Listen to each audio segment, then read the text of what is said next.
Hello guys, कैसे हैं आप लोग। उम्मीद है आप लोग फिट होंगे, ज़बरदस्त होंगे, मज़े में होंगे, बढ़िया होंगे और बढ़िया तरीके से हमारे रिएक्शंस को एंजॉय मेरा कर नाम रहे है होंगे तला। इसमें तो मौसिन गाइस गाइस रमन सागर श्री कृष्णा एपिसोड नंबर 194 का पार्ट नंबर 4 लेकर आ जो चुके हैं गाइस गाइस। लास्ट पार्ट था वो बहुत ही इंटरेस्टिंग, अमेजिंग, शॉकिंग, सारा कुछ ही मिक्स चल रहा है पर मोहसिन भाई। आप देखें कि आखिर में अश्वत्थामा का क्या हाल हुआ कि भीम ने उसके सर से उसकी मनी उतार ली। मैंने कल मैसेज रीड किया था, कमेंट मोहसिन भाई वो कहते हैं कि इस सीरीज़ में गलत दिखाया गया, सर में मनी नहीं थी, मनी उसके माथे में ही लगी हुई थी और वहीं से ही निकाली गई थी।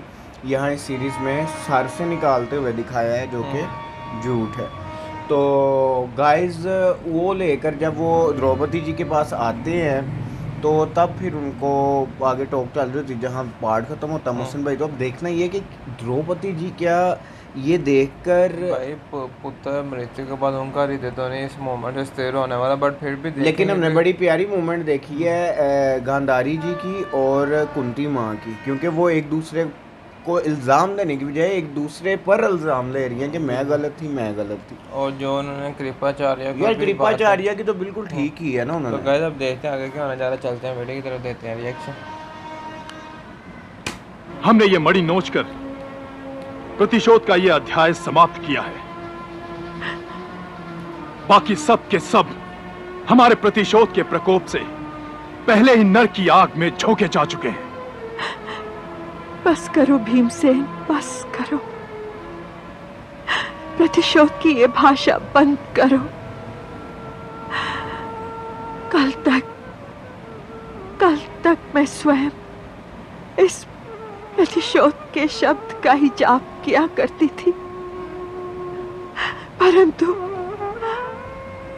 अपने ही पुत्रों को प्रतिशोध की अग्नि में भस्म होते देखकर इस प्रतिशोध के शब्द से घिन आने लगी है, घिन आने लगी है।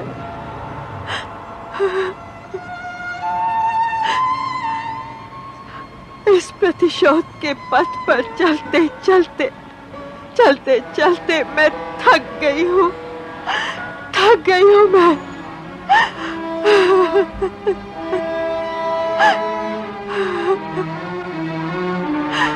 प्रतिशोध के पथ पर बिखरी लाशों से टकरा कर मेरी आत्मा घायल हो चुकी है। मेरे पैरों में छाले पड़ गए हैं।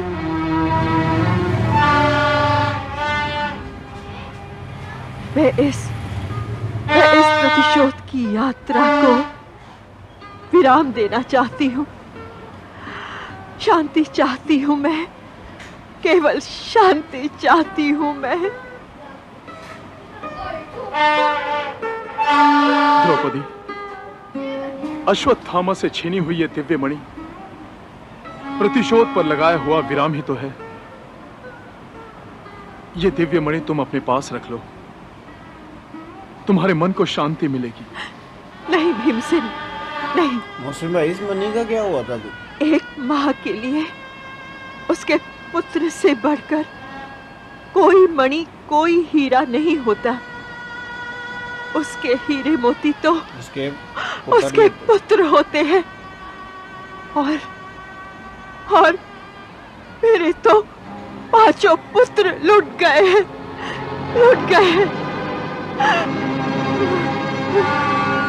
केशव, तुमने मेरे पुत्रों को क्यों नहीं बचाया? तुम जानते थे कि उनके साथ क्या होने वाला है, इसलिए तुमने पांडवों को इस शिविर में नहीं सोने दिया। केशव, तुमने मेरी मांग को उजड़ने से बचाया।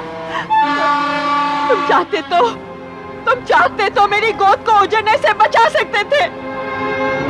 बोलो केशव, बोलो, तो फिर क्यों तुमने मेरे पुत्रों को भाग्य की वेदी पर बलि चढ़ने दिया? बोलो केशव, बोलो। इसका उत्तर है तुम्हारे पास?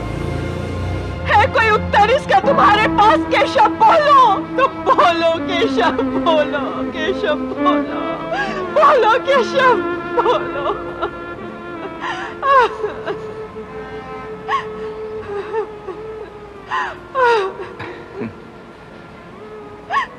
द्रौपदी, मैं तुम्हारे प्रश्नों का उत्तर देना नहीं चाहता था, पर तुम मुझे विवश कर रही हो तो सुनो। तुम सब मेरी वास्तविकता को अच्छी तरह से जानते हो,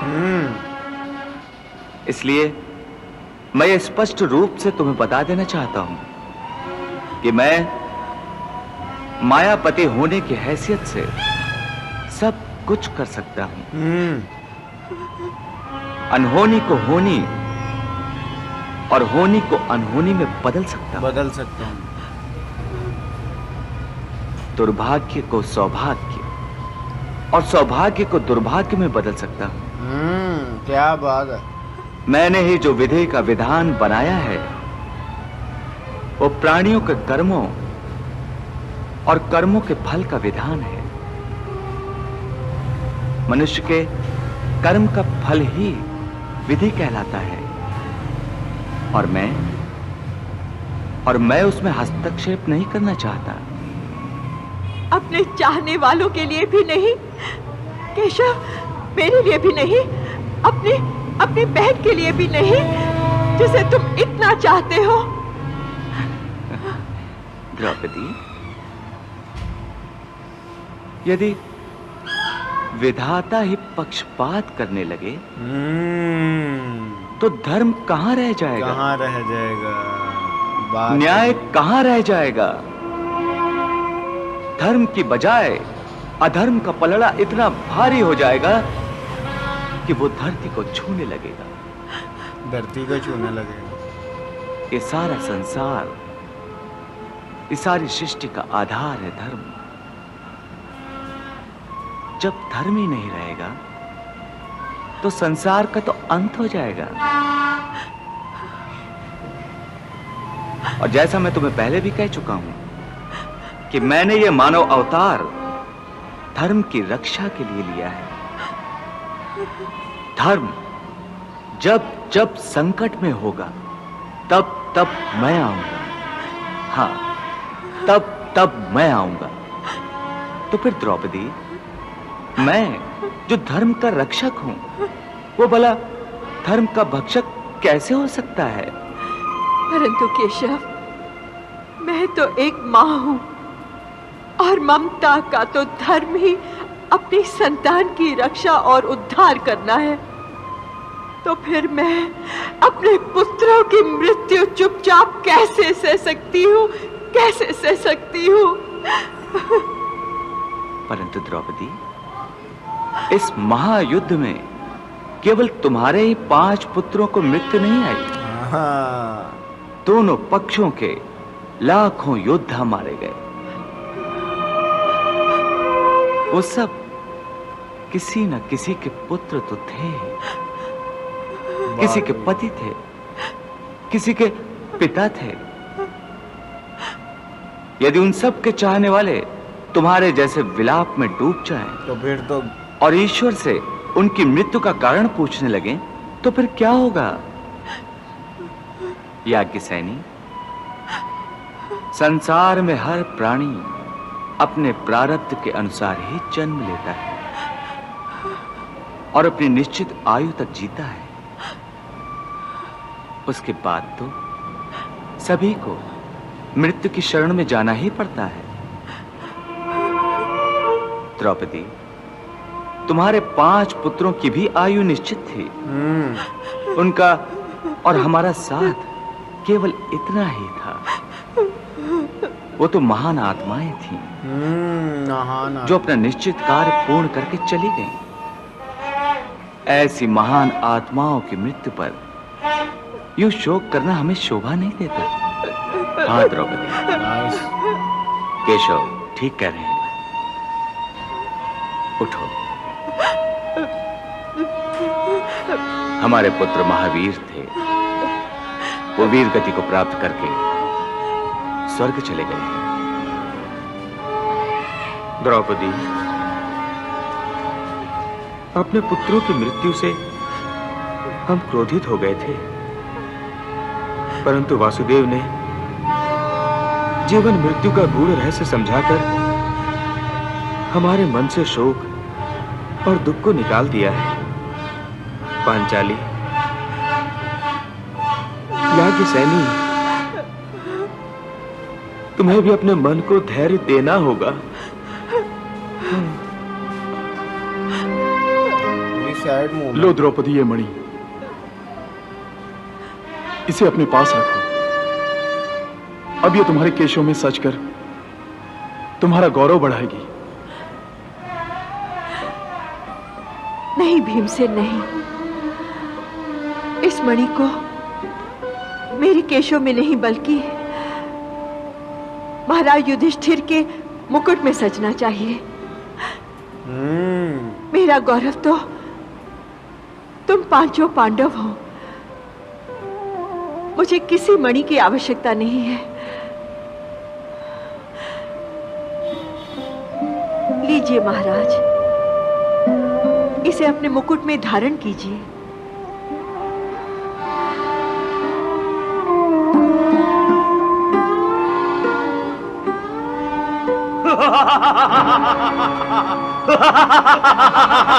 ये कौन आ रहा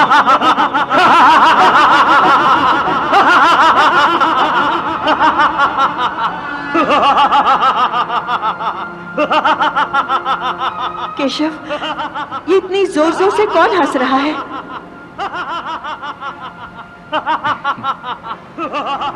ये बर्बरिक है। बर्बरिक? बर्बरी? हाँ, भीमसेन का पोता और घटोत्कच का पुत्र ओ महावीर बर्बरिक। महावीर बार्बरिक को एंड पे क्या है वी एंट्री हुई है। और बार्बरिक के बारे में आपने राज चैनल पर भी और वैसे भी सुना होगा मोहसिन भाई बिल्कुल। कि ये कितना बड़ा है योद्धा था कि अगर ये चाहता तो 2 ही मिनट में सारा युद्ध समाप्त कर सकता था कि ये इतनी पावर रखता था बिल्कुल। युद्ध खत्म करने की। क्योंकि जब बात हुई थी ना कि कौन कौन ऐसा योद्धा समर्थ रखता था जो कि कुछ ही पलों में युद्ध खत्म कर समाप्त देता कर सकता, उनमें बार्बरिक का नाम सबसे भी ज्यादा था बार्बरिक का नाम। और इधर लगता है इंडिपेंडेंस स्कूल के सेलिब्रेट हो हाँ रही है। जी, आप देख रहे हैं ये 14 अगस्त गली मोहल्लों में शुरू हुआ है।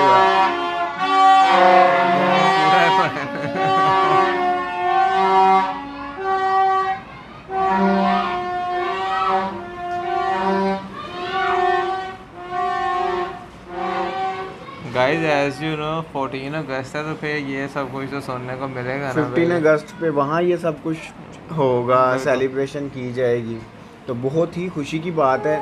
तो गाइस अगर बात की जाए स्पॉट से रिलेटेड तो आपने देखा कि कृष्णा जी खुल के सामने आए। खुल के मतलब कि वो उन्होंने खुल के बताया कि हाँ मुझे पता भी था, मैंने ही ये सारा कुछ नियत ही बनाई हुई थी। मैं मायापति होने की वजह से जो मैं चाहूं वो कर सकता हूँ। जो सौभाग्य को दुर्भाग्य में, दुर्भाग्य को सौभाग्य में, मृत्यु को जीवन में, जीवन को मृत्यु में मैं जो हर चाहूं। चीज़ कर सकता हूँ। लेकिन अगर तुम ये सोचो कि तुम्हारे पुत्र, ये ना सोचो, तुम ये देखो कि पूरे महाभारत के युद्ध में कितने लाखों माओ के लोगों का पुत्र, आबाद हो गया, तो कोई किसी का पुत्र था, कोई किसी का पति था, कोई किसी का पिता था। हमारा उनके साथ यहीं तक था क्योंकि वो जो कार्य करने आए थे वो करके वो आत्माएं वापस लौटी हैं। इससे बड़े गर्व की बात तो कोई और हो सकती ही नहीं। और आप देखेंगे जब भीमसेन ने वो मणि जब द्रौपदी को दिया कि ये आप आपके केशव में साज कर आपके केशव की और भी मेरे के प्रशंसा को बढ़ाएगी, तो उन्होंने कहा कि ये मेरे केशव के लिए बल्कि ये महाराज युधिष्ठिर के मुकुट में सजनी लगेगी। चाहिए। तो गाइस अब देखना ये है कि क्योंकि लास्ट में बार्बरिक की एंट्री हो गई थी कि आगे हमें ये क्या स्टोरी देखने को मिलने जा रही है। चलते हैं मिलते हैं नेक्स्ट वीडियो पे। Love you India.